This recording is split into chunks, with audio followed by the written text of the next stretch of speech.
Welcome back to the Papa Schro Knows podcast, and today we are getting into some baseball, MLB contracts, mainly Royals baseball we're focusing on. EDJ is joining the podcast. We're going to touch on the Chiefs a little bit too, and their draft, a little bit of free agency, all that and more. So if you are new to the podcast or the channel, make sure you smash that subscribe button for me on YouTube. Follow along on Apple Podcasts and Spotify if you listen on there.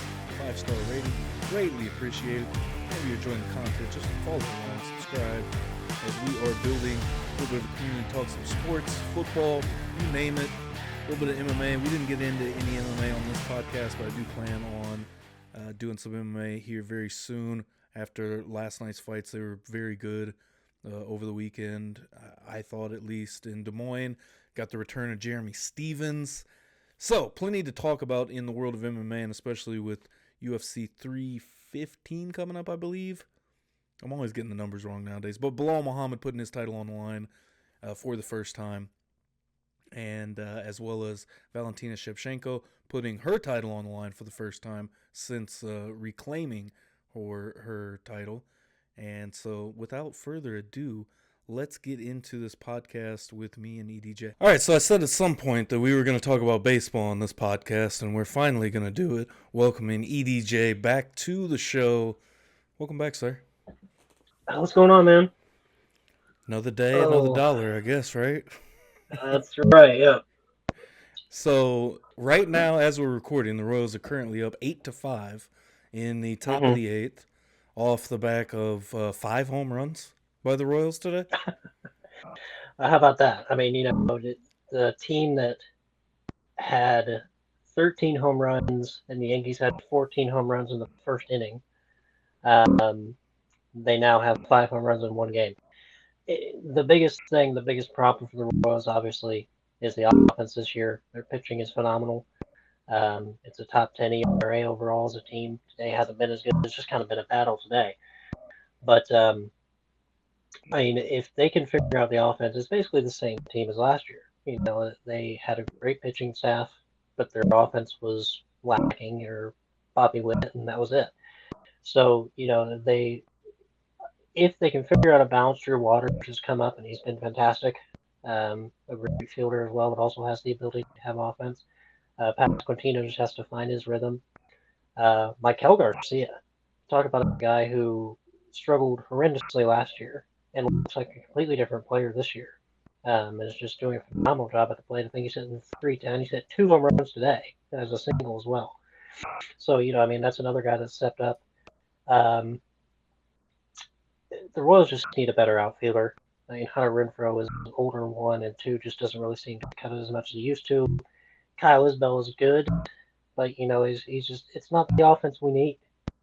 So basically, what I'm saying is, go ahead and rush Caglione and just kind of push him along. 1 month in the minors, he's fine. Just let it, just let it ride. See what happens. No, I feel you. I feel like when they signed Hunter Renfroe, I kind of thought of it as like that aging receiver you pick up, which is also kind of funny because I think both Hunter Renfroes are very similar. With the I was going to say that's version. about the same age for both of them, yeah. Right. Yeah. So it was. I felt like it was almost like the exact same kind of deal where you're going out and kind of getting a guy just to be a placeholder, essentially. And it is what it is. He's hitting 157 right now, so not quite gonna cut it. And Maikel Garcia, as you mentioned, 307 right now, and I think that's what the Royals need. They need some offense, essentially. When you look at the rest of this lineup outside of Maikel Garcia and Bobby Witt, it's not a lot going on. Trust me, as a Cardinals fan, I can sympathize with that. I totally understand. It's been the offense that has just not been up to par. It feels like when the pitching does do a good job. An interesting stat that I heard the other day on 810 was the fact that the Royals are, I think, top 5 in innings pitched out of the bullpen, or bottom 5, I guess. Like their bullpen has pitched less than most of the league this season, and I think that's a very telling stat right there.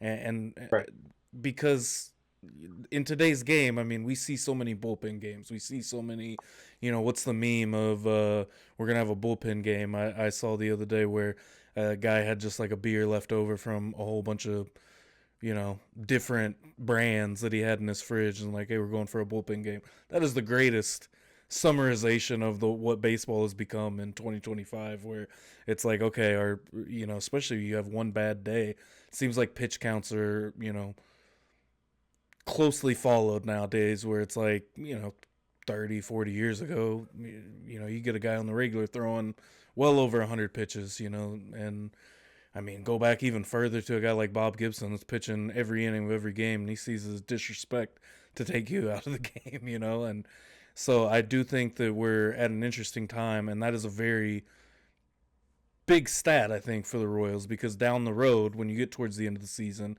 you're going to have a fresh bullpen, and that's what you need. And you need to pull that together at the end and be able to make a run. And it feels like in any sport, and as Chiefs fans as well, we know it better than anything. Doesn't really matter as long as you get to the dance. It's how you perform once you get there. And so having that flexibility with that bullpen, I think is going to be big. The offense does have to come along with it though, because they're also scoring at such a low clip that I think it was since the wild card era, only 2 teams had made the playoffs with a similar number of runs per game where the Royals are at right now. And I mean, yeah, you're right. And what's the old saying? Well, the new old saying now is 5 and survive. Basically, get to 5 innings and then survive in the bullpen. Just kind of seems where the game is headed. But the biggest problem, well, about the second or third biggest problem for the Royals this year is the closing spot. Kind of seems like Estevez has done a great job of finding ways to blow wins. Um, so um, so that's a problem. I mean, Ursay and Harvey are great. Hunter Harvey at one point, I think, didn't allow a single hit for 12 or 13 games. So I mean, he was brought in to be the closer, if you remember, initially, and then they decided to go with Ursay, and then I guess they went and got Estevez for this year. But I just kind of feel like they may switch that again, just due to the fact that it just seems like Ursay is having a better year than Estevez.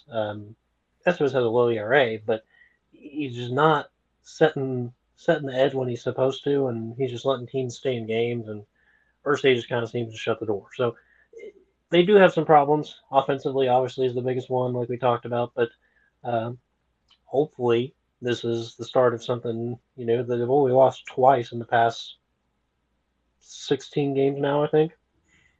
So they figured out something, but what we don't know. Yeah, they've definitely turned it around. I feel like the Royals. It's funny how similar the start of the year was for the Royals and the Cardinals, and to where Mm-hmm. like there was a big plateau. I don't think the Cardinals have really been able to figure it out. I don't know, honestly, with on the Cardinals topic, because I think that they are at kind of like a level where the Royals are on too, but I do think the Royals just have a much better clubhouse. I guess the Right. vibes are on point, right? This is a team that went to the playoffs Right. last year. They have a superstar. Bobby Witt may be the best player in the game right now, and he can do everything well. He can run, he can hit for power, and I love the fact that he doesn't force the power. I feel like that's what the game has become. And Bobby Witt, I mean, if you're kind of old school like me, he's your kind of player. I mean, Bobby Witt plays the game, in a very exciting way. And the fact that he is hitting 302 right now, and what's the hitting streak up to? 20 some games right now? Well, he lost. I think he lost it last night. Oh, he I did. Okay. think. But he got a hit today. So I mean, yeah, I think it was 23. But the funny thing is that that's not even the longest streak in Royals history. I think the longest streak in Royals history is actually another. Well, he wasn't a superstar, but he was a superstar to Royals fans. Was Whit Merrifield, who I had I think kind it of was remember that. 31 in a row. Yeah, I kind of And I remember mean, that. and if you remember, Whit Merrifield was basically Whit before Whit to the Royal fans, anyway. I mean, obviously, but yeah, Whit Merrifield was a kind of a star in the making. I mean, I forget where he went after KC. Toronto. Toronto, thank you. But that was kind of the high point of his career. I mean, the Royals weren't very good, but he was definitely one of the better infielders in baseball at the time. Yeah, I agree, and somewhat of a utility guy that you kind of use wherever you needed him. And I think, yeah, Whit Merrifield definitely a very good ball player too. And yeah, it's almost like the evolution, right? You had to get Whit Merrifield before you got Bobby Witt. Kind of Right. in a Yeah. sense. So I totally see where you're getting that. 3 games back right now, out of first place. The Royals are. Who's the team that you got your eye on maybe the most in the AL Central in general? Well, it seems to be the Tigers. I mean, they after that historic run they had last year, after being just horrendous for a majority of the year, and then just magically becoming one of the better teams in baseball. It seems like that's continuing. And I don't think really anyone really knew what the Tigers would be this year if they would fall off or stay the course. But so far they are. I think they've lost 13 games or 12 games or something like that. Um, so I mean, they're definitely one of the better teams in the American League. But if you look at the American League, there's really not a whole lot of games separating first from about 15th. I mean, there's probably a 3 game drop between 1 through 15 right now, I would say. Because, I mean, the Tigers are towards the top and the Yankees are towards the top. But if you look at the NL, there's those monster teams. You have San Diego, LA, the Mets. I mean, all those teams who have barely lost any games this year. But the AL just kind of seems very close knit right now, a very tight race. Wide open. There's only 2 teams that have won 20 games. That's the Tigers and the Mariners. Whereas in the NL, Hmm. you've got 5 teams that have won 20 plus games. 3 of them coming from the NL West in the Dodgers, Padres, and Yeah. Giants. Diamondbacks kind of Hmm. right back on their trails. Yeah, that's my cop out as a Cardinals fan. Is the NL's harder? That was my kind of take last year. Like, hey, look, the Cardinals were only like 2 games behind the Royals and weren't even close to playoff Hmm. contention in Right. record wise. But that's it helps out the Royals, I think, big, and they might be in. I'd say maybe the toughest division out of the American League with the Guardians and Tigers So and far. Yeah, right, so and the far. Twins are very much a wild card team to me. Of Hmm. what are you going to get out of them, and then the White Sox are the White Sox to round out that division. Yeah. But somebody's got to have a Well, solid. hey, hey, Somebody's got to well, hey, be the the solid Rockies are dog. worse. The Rockies The, are the Rockies worse. are worse. So, I mean, I think they'll take that. I think the Rockies are on pace to break the White Sox record from last year at the Six moment. and 27 currently. So, yeah. So, I mean, hey, the 2 worst teams in MLB history, you could see in back-to-back years. Now, that's history. To see the two worst teams to ever play baseball in 2 years in a row. Now, that's something. So this goes to a little bit of a wider problem with MLB because this is something that I actually watched a video on coming into the season, but the fact that teams aren't spending money. Everybody's going the Moneyball Right. route. Nobody's spending money. The fact that in 2025, the Florida Marlins or Miami Marlins now have a smaller payroll than they did 20 years ago. That's insane. That's And, interesting. right, and almost every team has a smaller payroll than they did a year ago, other than the obvious ones like the Dodgers, Yankees, Mets. Right. Some of these teams are spending money, but a lot of these teams aren't.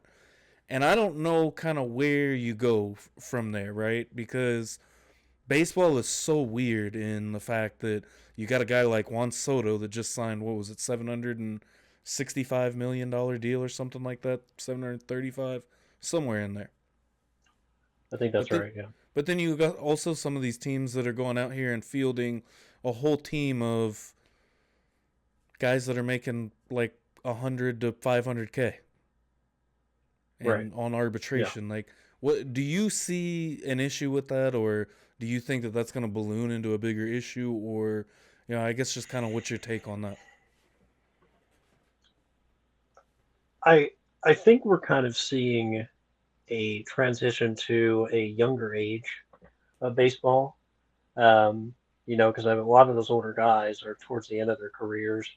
I mean, if you look at the um, Aaron Judge's, he's mid 30s.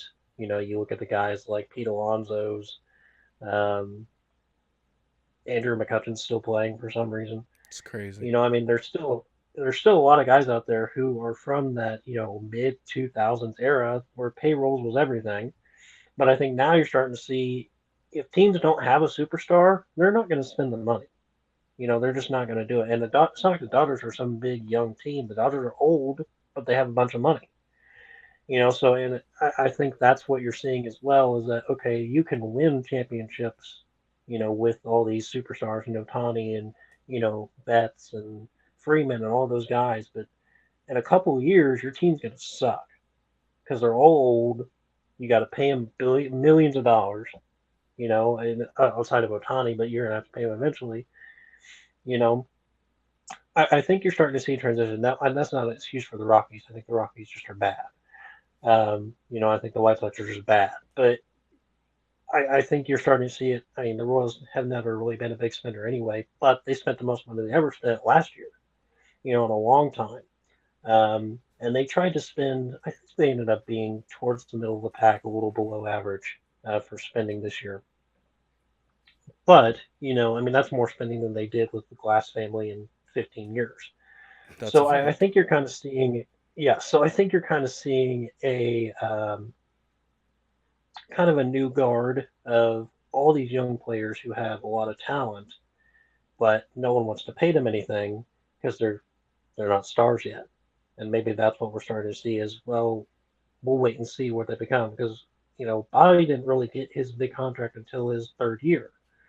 But if you're going to go out and get somebody, pay him well, whatever baseball contract is ridiculous amount, $275 million per se.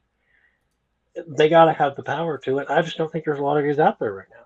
You're kind of waiting for the next star outside of the ones that you already have. Because outside of those, Paul Skeens, I mean, who's De La Cruz and Skeens. But I mean, is that it? Witt, De La Cruz, and Skeens. I mean, that's three guys out of a league of 30 teams. What about who's the shortstop with Baltimore? I cannot think of the kid's name. Henderson. Yeah, Gunnar Henderson.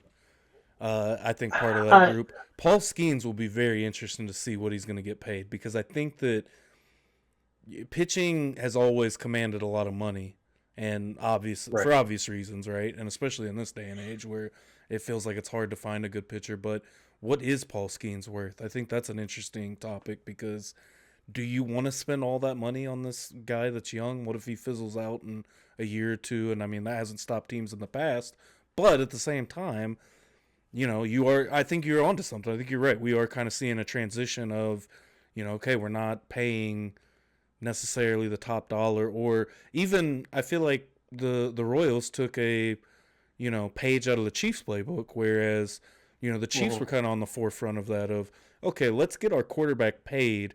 Let's pay him for a long time and before that price tag really goes up on him. And that's Right. exactly what the Royals did with Bobby Witt because 11 years for $288 million, basically 289, I think is an amazing deal, which let's see, guaranteed and an average salary of $26.2 million. In 2025, he'll earn a salary of $7 million while carrying a total salary of 8.1. That's per Spotrac for Bobby Witt's contract. But I think an absolutely wonderful idea because what is the difference between Bobby Witt and Juan Soto? Well, about $500 million is the difference in Yeah. their contract, Yeah. and you're still Uh-huh. getting 11 years from Bobby Witt. So I think it's a Well, great deal. I'll take that back. Sorry, I forgot Juan Soto. Juan Soto's still young, so I mean, you still have Yeah, Soto too, but you're right. You're onto that. The Royals got one of the best deals of all time. And absolutely. Bobby could have sat down and said, "I'll take $600 million," and the Royals had every right to pay him for it. But he decided, I'll give you this if you give me a team to work with, and so far they have, Yeah. um, excluding the outfield. But you know, it, they've got time, and it seems like they're starting to figure things out. But I'll take this kind of progression over 10 years of not doing a damn thing. So it is what it is. But I think they're starting to figure it out and hopefully get back on a big roll here. No, I agree with you. And like I said, I mean, the more I think about it, the more I'm like, the Royals are really operating exactly how the Kansas City Chiefs operated, in Mahomes' early years, where, okay, we got to do it now. You can't, when you have a superstar, you can't waste time. I don't think. I'm a firm believer in do everything you can to win and win now with a guy that is a superstar. And if it wasn't for Otani, I think that's like 1A, 1-2, right? Or 1A, 1B, excuse me, right now in MLB, just in general. Like, Otani's Otani, right? I mean, he's like the second coming of Right. Babe Ruth. It's absolutely Right. insane to see what this guy has done in the sport. But, if there weren't an Otani, I think Bobby Witt would be the face of the league right now. Just because, again, he can do everything. He's great defensively. He's great with the bat, contact power, speed. I mean, literally everything you could ask for, that guy can do it. So I agree with you in the sentiment that I think the Royals are taking the right steps. Now, my next question for you is, are they taking the right steps because of Bobby Witt, or are they taking the right steps because they want a new stadium?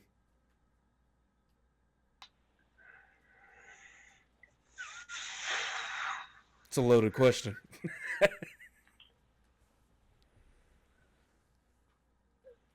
I don't think we've seen playing for a new stadium play yet.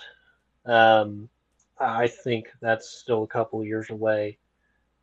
I mean, they still have to finish out their contract at that location. I think they've still got 7 or 8 years left, from my understanding. Is it really that long? Um, I believe it. I, I think so. I think so. But um, I don't know. I feel like Shearman wants the. I mean, the goal is to keep them in Jackson County in general, and keep them with the Royals and stuff like that, or with Kansas City on the Missouri side, I should say. Um, but I just don't know what's going to happen. The slogan is "Fountains Up," and if you haven't caught on, that's "FU" to Jackson County. Um, but I feel like they're going to get a deal done, just like I feel like Arrowhead's going to get a deal done. And even if it involves tearing down Kauffman and moving it downtown and letting Arrowhead buy all that land there, for those who don't know, Arrowhead and Kauffman are on the same lot. Um, and that may be what it is, and that's sad because Kauffman's a beautiful stadium. But um, if that's what keeps them in Kansas on the Missouri side, then that's what it's going to have to be. And downtown's downtown. It's going to be a nightmare, but I think they'll figure it out. Um, I still think they're moving to win too.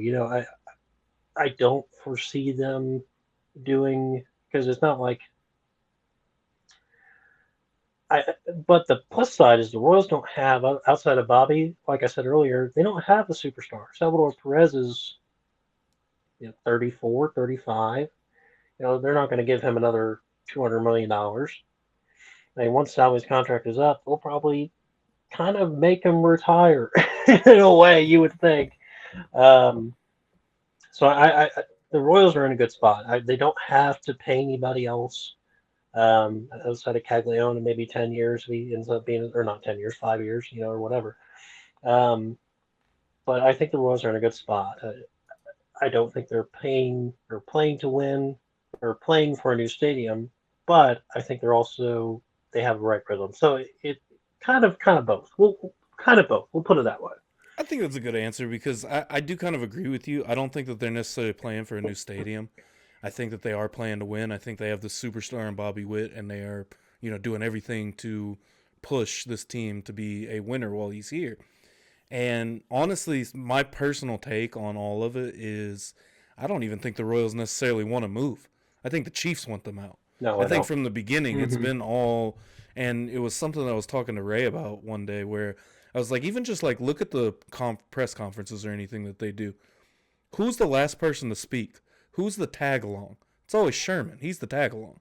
Mark Donovan is Right. getting up, and Clark Hunt is getting up to talk and speak, and Mark Donovan has all these plans for the Royals.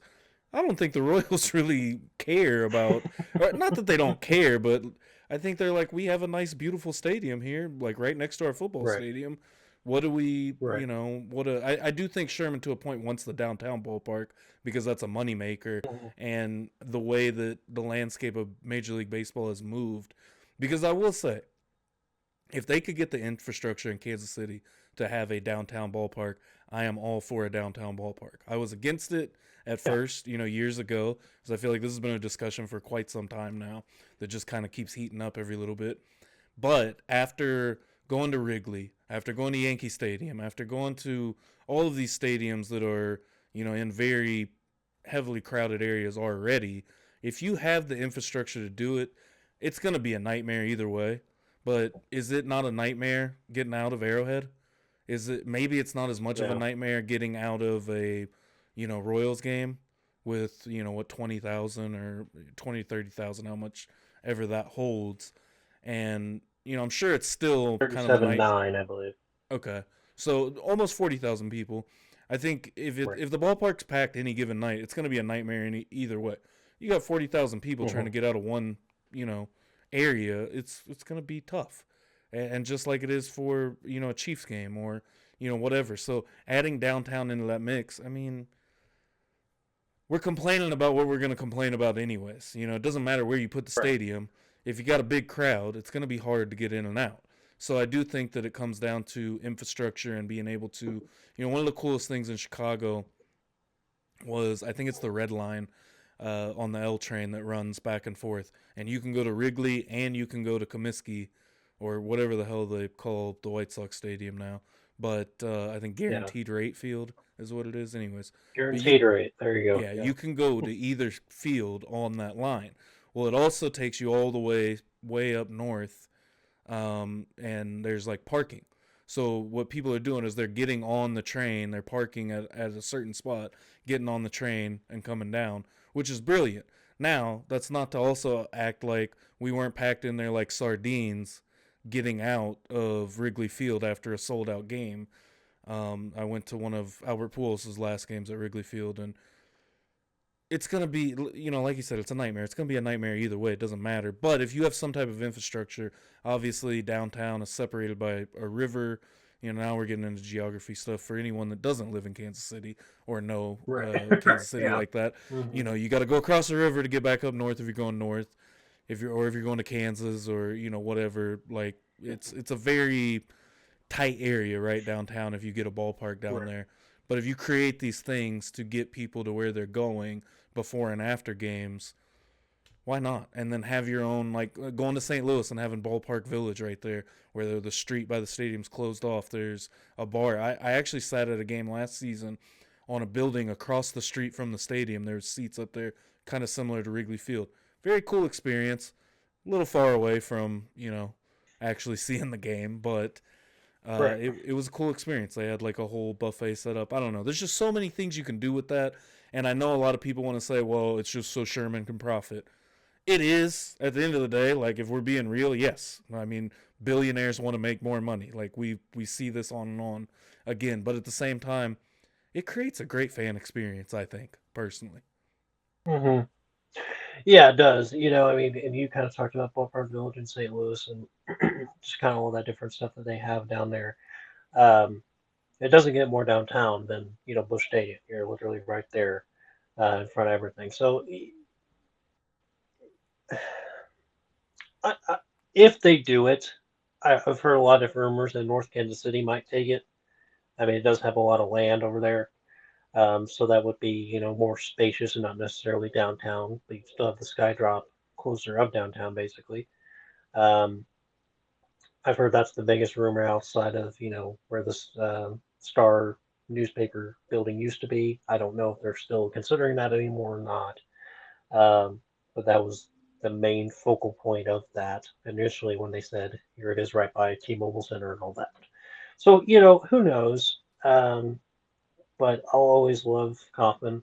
Um, I mean, it's one of, I think it's structurally like the fourth oldest baseball stadium in America, I believe, something like that. But it's just a classic. It's one of the classics, and I've talked to people who've been other fans gone to the game. They said this was on my bucket list, and they enjoy it, and they enjoy every second of it, and I don't blame them. It's beautiful.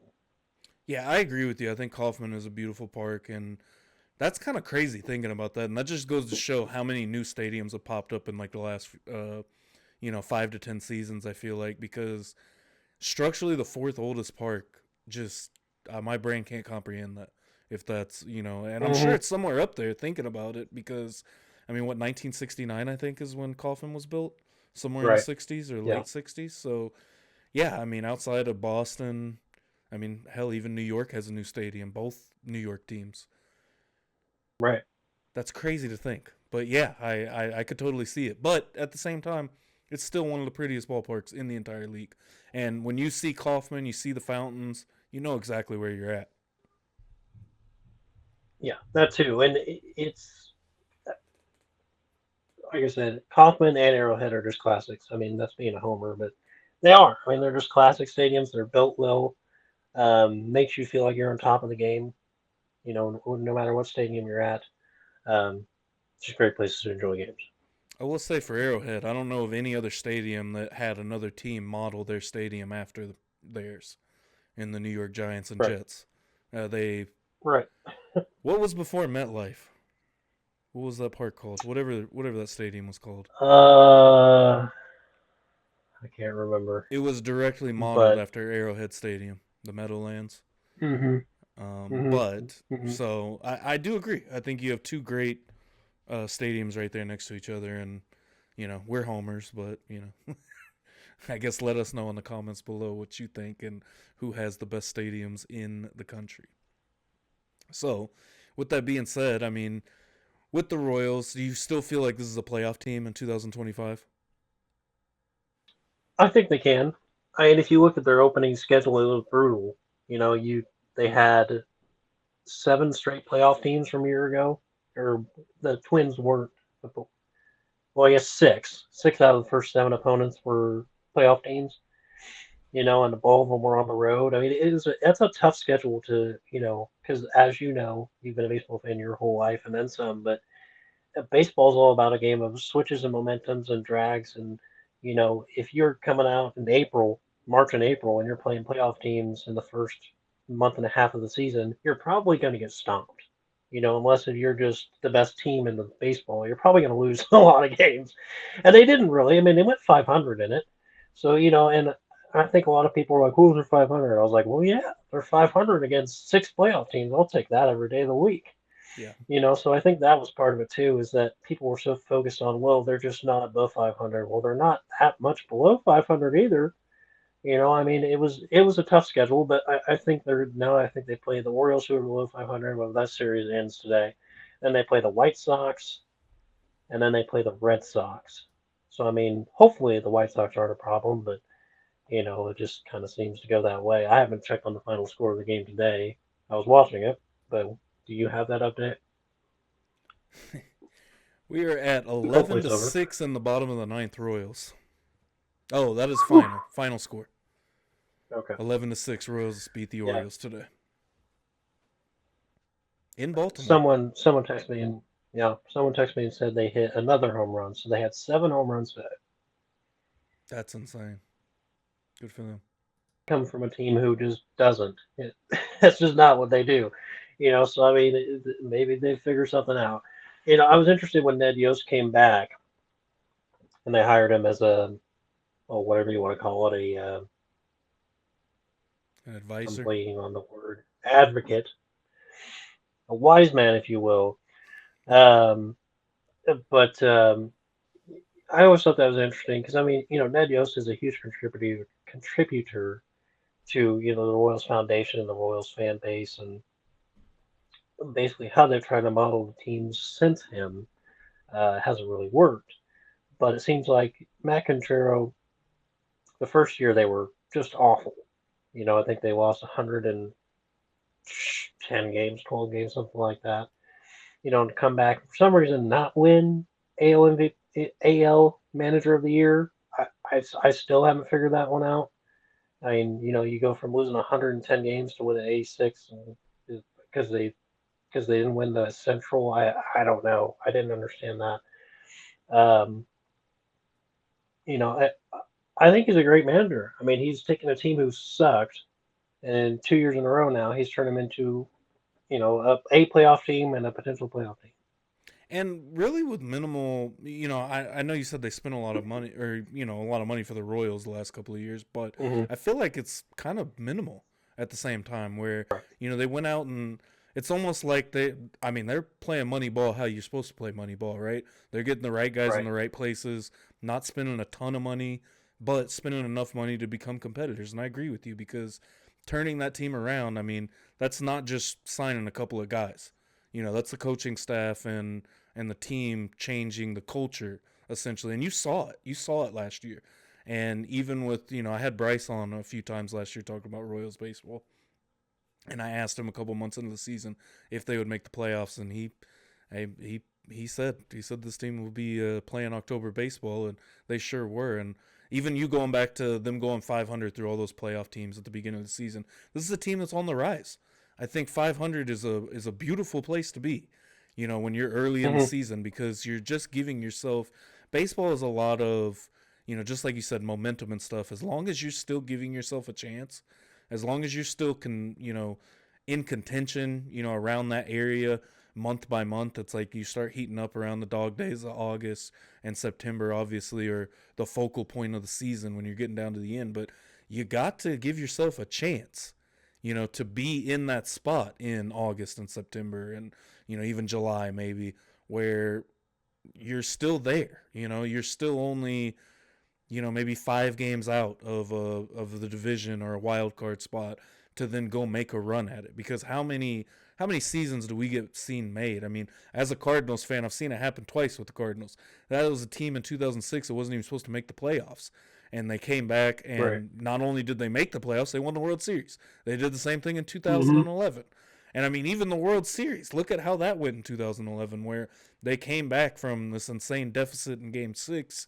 David Freese, sends us to Game 7. The Cardinals win Game 7. A team that wasn't even supposed to be there. So crazy things happen in baseball, and I feel like baseball might be the most unpredictable sport when it comes to, who is going to be there in October. Obviously, last year we saw maybe the most predictable outcome, but I do think that leads to the baseball gods kind of switching up on us this year because look at what was that? Just 2 years ago, we got Texas versus Arizona.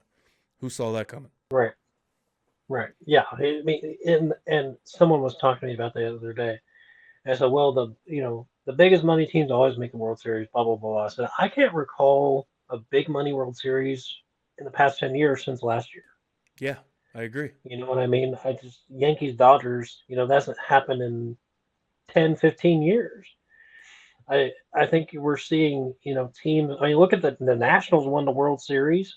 I Mm-hmm. mean, and if that's the most miracle team of all time to win a World Series outside of the Royals run, I mean, that's the National. I mean, Yeah. I can't think of another team other than the Washington Nationals. So, it.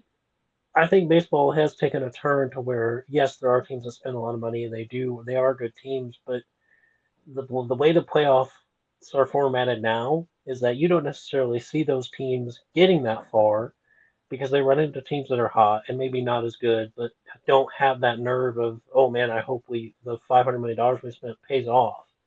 These are all cheap teams who have a lot of guys who have just the drive to win, and they make it further because all these guys are already paid. They're making all their money. So a ring's a ring, but to the guys who are making, $2 million instead of $250 million, that goes a long way. So I think that's what you're seeing in baseball more than you used to. No, I agree. It's just like that Arizona team a couple of years ago. I mean, they were playing on borrowed time, and they, got all the Hmm. way to the World Series. They didn't quite win it, but that was a hell of a World Series. I remember watching that one and got me really, invested into it. And so, no, I do agree with you. I mean, we've always seen it in baseball, right? We see these teams. I mean, the '03 Marlins that beat the Yankees. Right. We've seen these teams that they can build, and shout out to the Marlins. I mean, they did it twice in just a few years in '97 and '03. But I think that we just tend to forget, especially after a year like last year, where it is the Yankees and the Dodgers going to the World Series, where we kind of tend to forget, like, oh, of course, it's these big money teams. They're throwing all their cash around, spending big, and they're obviously going to make it to the end. And it's like, well, let's you know look at the bigger picture and see what's really happened over the last 10 to 20 years. And I do think that we see more. I mean, even the Rays. Think about the Rays. Was that 2009 that just randomly was Oh all of a yeah, sudden an yeah. elite team and they lost to the Phillies? I don't think Yeah. that was '09. '08 maybe. You might be close. Oh I nine, think oh eight. '09 was the Yankees and Yeah. Phillies, but Oh, you're right. Yeah, I think so. It was. Oh, that's right, because the Phillies went back to back, didn't they? yeah, I do Or think they so. made Yeah, it to back to back. Yeah, yeah, that was the last time the Yankees won the World Series in 2009 over the Phillies. that's right. Yeah, that's right. Now, I mean, just kind of real quick before we kind of wrap it up, but I know you've talked about this and I watched it. But what's your? I've seen a lot of great A's from Brett Veach for another good draft. Simmons obviously is the biggest, not question mark, but if he's healthy, I've heard a lot of people say generational left tackle. I mean, obviously that's a very overused term nowadays, but for the Chiefs, that's a blessing if we can get a left tackle. I mean, obviously Eric Fisher, who you've had quite the love-hate relationship over your Chiefs career as a fan, but when he wasn't there, we were bad. So I mean, it's just kind of one of those left tackles we have not had in a long time. Um, let's see, and then you have Williams, the corner, and then you have that running back from SMU. You just told me his name. I just totally forgot it. And then you have Jalen Rose out of Utah State, Gelati from Louisville. Out of those guys, who's your two dark horses? I mean, Simmons is first round pick, so we can't really count him. But who are your first or two dark horses? Who do you think will be contribute the quickest to the Chiefs outside of Simmons? That's a good question because I was a huge fan of Omar Norman Lott before the draft. At my last couple Mm-hmm. of mock drafts, I took Omar Norman Lott. I think about the same spot they took him, and the one before that, kind of before he got too much buzz. I think I drafted him like in the fourth round for the Chiefs. So that's a guy that, again, he was kind of a higher pick. I don't know if we can necessarily call him a dark horse because he's a little bit of a project, but as a pass True. rusher and just being able to kind of fill those shoes of Chris Jones and maybe kind of giving him a little bit more time off the field, like we've seen with Kelsey over the last couple of years, kind of stretch his career a little bit more. But like we've seen with Kelsey over the last couple of years, where they're not having him on the field as much, I think that is going to be a huge help. I think maybe Noel Williams will be a guy that could help out immediately and kind of be, put into the game. I'll say Noel Williams and Jalen Royals, and I say Jalen Royals because I'm assuming at this point he's going to be the return guy, and I mean that is the quickest and Mm-hmm. easiest way to kind of, put a stamp on the game, and so I think that he will have more of an immediate help with the Chiefs You, just you in don't think general. it'll be you don't think it'll be Ramingo?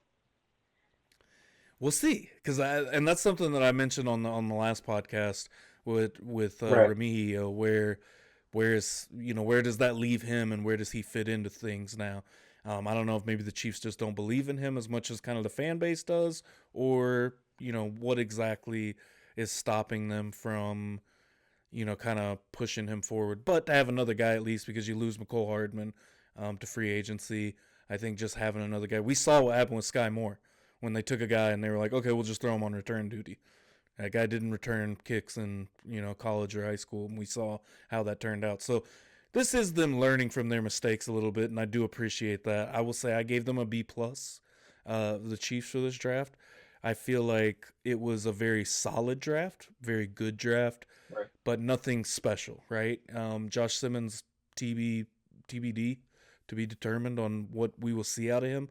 I do trust the Chiefs in their medical evaluation, and we'll see. We'll see what Josh Simmons brings. But I didn't necessarily think the Chiefs needed to go left tackle immediately. Josh Simmons fell into their lap, I think, and I think it's the right move. But my last mock draft, I played around with trading down, which I will say that was a killer move by Brett Veach to move from 31 to 32 and add a fifth round Mm-hmm. pick.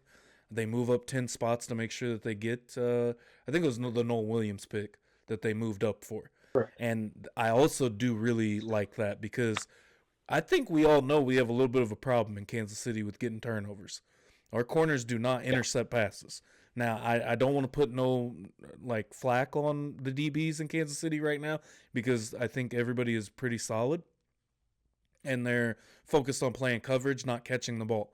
But throwing somebody in there that is, wanting to actually turn the ball over, get those turnovers and force them, I think is solid because it's just going to, maybe just in practice, like a little bit of jarring back and forth between Williams and some other guys. Like, okay, I'm gonna go out there. I'm gonna show them I can catch the ball too.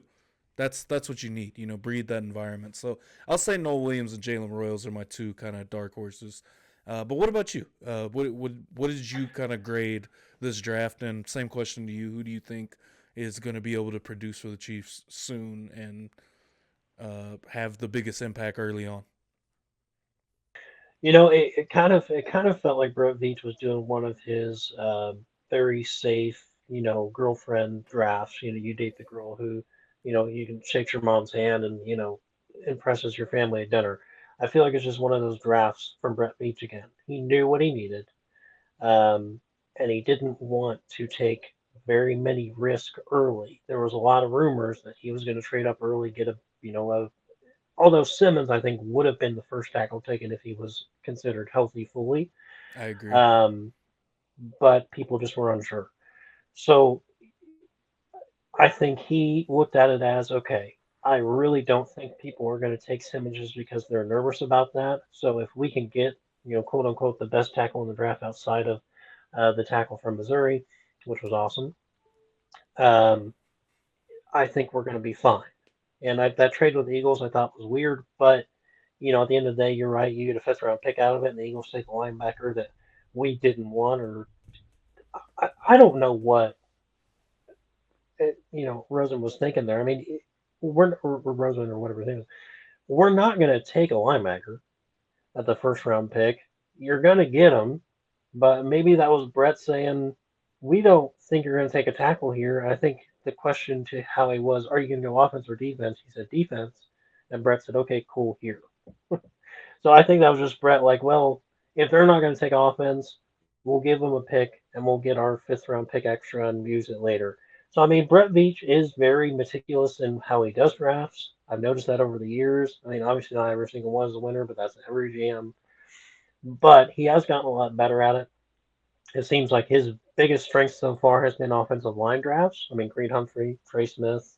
Now you have Simmons. So It only it's worries me about definitely tackles because I right. don't think that they've hit on any tackles. So that's No, but they where haven't drafted any. Well, they that's drafted Kennard, and and Sumatia last year and Wanye Morris.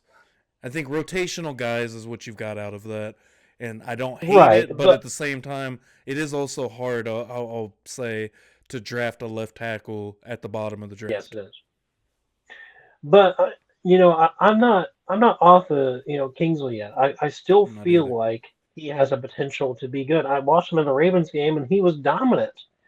So I think he can be that. But I think once he played Trey Hendrickson ate him alive, Yeah. and I think that just sunk every confidence that kid had. And just he was like, "Well, I'm not very good." It's like, "Well, you played probably the second best defensive end in football, and it happens." So I mean, that was a big ask for Andy. And I think he thought Solomonte could do it, and he can, I think. But I'll be interested to see how he does at guard. I think he'll be a lot better at guard. I think he's suited for guard, and I think Simmons will play the left tackle spot better. So I think Simmons is the best pick, but overall, I think it's the running back out of SMU. I mean, we need speed in the backfield desperately. We signed Elijah Mitchell. I mean, he comes from a great running scheme, but that's not Andy's style. It's going to be tough for him to, adjust to Andy Reid compared to Kyle Shanahan. That's two completely different offenses. Two very smart offensive guys, but that's two completely different offenses. I mean, that's, switching back and forth, running back and forth. Andy, it's, well, we'll run the West Coast, but mainly the West Coast offense is Patrick Rose. So it's going to take a while for Elijah to adjust to everything. I think with the speed that we're getting out of this kid and his ability to cut back and make defenders miss, it's going to help a lot. So I think those are probably the two best picks outside of um, Williams. It always surprises me when the guy who leads the way and the biggest statistic you look for in a corner is still sitting there. I mean, the guy had led the nation in picks, and he's sitting there in the third round. Okay. Thanks, I guess. It always surprises me when people leave out, a receiver with the most touchdowns. Well, we'll take him in the fourth round. Okay, well, whatever. But and now obviously that doesn't always work out, and they are right in that category. But it is odd when you're looking for the biggest statistic in corners is can they pick the ball off? Well, this guy can. So, and he's a little bit older, I think. So he's played college football a few more years than other guys. So I think he'll be the most ready. I think you're right on that. I think he will be ready to go. So I'm excited to see him too. The Gelati, I think that's right. I think that was we don't have a lot of depth here, so let's go ahead and take somebody. Um, I don't know what that's going to do. I think Omar is basically the replacement of Chris Jones here in a couple of years. I think you're right. Um, I haven't seen we haven't seen him yet, other than outside of that Tennessee. But Tennessee had a great defensive line, so it'll be interesting to see how he plays. But I think Brett did it again, and this wasn't his best draft. I don't think this was his best draft, but again, I think this was his family-friendly, safe draft. We're not going to do anything outside our means, and we're just going to get who we need. And sometimes that's what you need. I 100% agree. I love this draft, honestly. I mean, I gave it a B plus, like I said, but for the same reasons of what you just said, is like it was a very safe draft. Although we did see Veach, and my favorite part about watching Brett Veach move as Kansas City Chiefs general manager is he is not afraid to move up and go get his guy. Because they obviously wanted Noel Williams at that spot. They moved up 10 picks to do it. They gave up a fourth round for next year to New England. And I mean, it's not too much to give up, essentially. And you already, I don't know, I've kind of got some of those picks back and it kind of made me wonder. I haven't looked into it this deep, but I wonder if that's the same pick that they got out of Joe Tooney. So if anything, that's you got a fourth round pick for next year for Joe Tooney. You move up 10 spots to get what could be a very impactful cornerback, and I think, hey, fair enough. Because I just think that this draft in general is a bunch of guys that don't have to come in and make an impact on the team immediately, and they can develop. They can take their time and be ready for 2026, because a guy like Jalen Royals, how much is he going to see the field in the offense? We already don't see rookies see a lot of time on the field in Andy Reid's offense. So gives him a lot of time to return kicks and get this offense down for next year. Obviously, we don't know what's going to happen with Rashee Rice and his situation, but I don't think that you need a lot from Jalen Royals in 2025. Noel Williams, Christian Fulton was signed. You still have Jalen Watson. You still have Josh Williams. Obviously, Trent McDuffie is the guy that they're going to pay, and probably Jalen Watson and Josh Williams. We might see them depart from Kansas City next season. So then it's time for Noel Williams to step up. Omar Norman Lott. You still have, a decent amount of defensive tackles in front of him with Chris Jones. I think, man, why his name just, I lost his name. Big Mike Pennell. You still got Mike Pennell hanging around. You still got Derek Nottie hanging around. So, I mean, there's a buffer in between, right? Ashton Gelati. I think that they have quite a bit of depth at defensive end, personally.